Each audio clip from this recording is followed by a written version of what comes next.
you're guaranteed to find sharks in the currents near the coral reefs.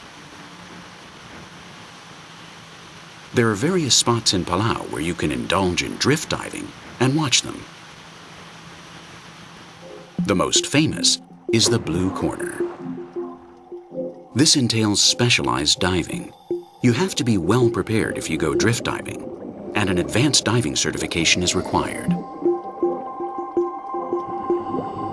It's vital to wear a special hook on your jacket and attach it to a secure rock.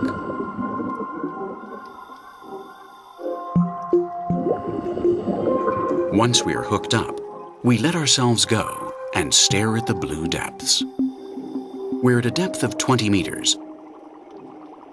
And if we weren't hooked up to the seabed, we would be dragged away by the force of the current. We can stay in this position for the duration of the dive, which is around 45 minutes. Suddenly, the sharks appear. One by one, they swim past at top speed.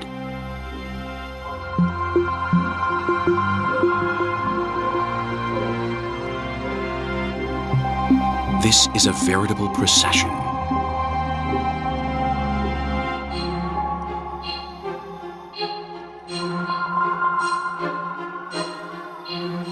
There are a lot of gray sharks.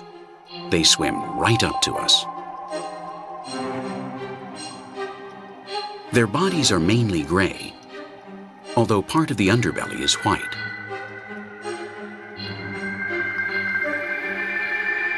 They frequent areas which abound in coral and go in search of squid, octopus, crab, and small fish upon which they feed.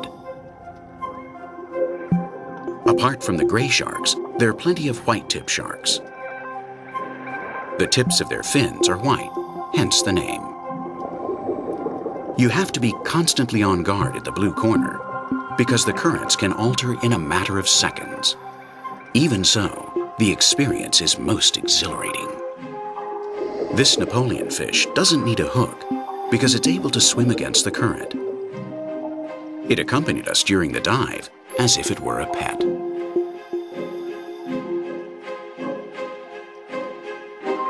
Palau is the world leader in shark protection programs, and it's obvious that conservation laws are in force. The government and various associations for the defense of the shark are undertaking an important educational mission. Work is to educate, as far as getting the data, is to educate people and spread through the region and hopefully throughout the world. We all know that about 1 million sharks are getting killed just for their fins every year. There's many places that used to have sharks, there's none anymore. You go diving and you don't see sharks. And very few places still have those sharks living in healthy ecosystem like here in Palau. And if we do not learn their whereabouts, we cannot protect them. The Palau government applies strict effective control measures to ensure that sharks don't disappear. That's the reason why they're not timid here. They don't feel threatened like they do on most of the world's coastlines. So when an illegal fishing vessel is captured with illegal fish or with shark fins, they are prosecuted. And latest fishing vessel that was caught, the captain went to jail for 6 months, and they paid a penalty, I believe, of $250,000, which is quite a penalty. And fins were destroyed. They were not sold, they were not used, they were actually burned.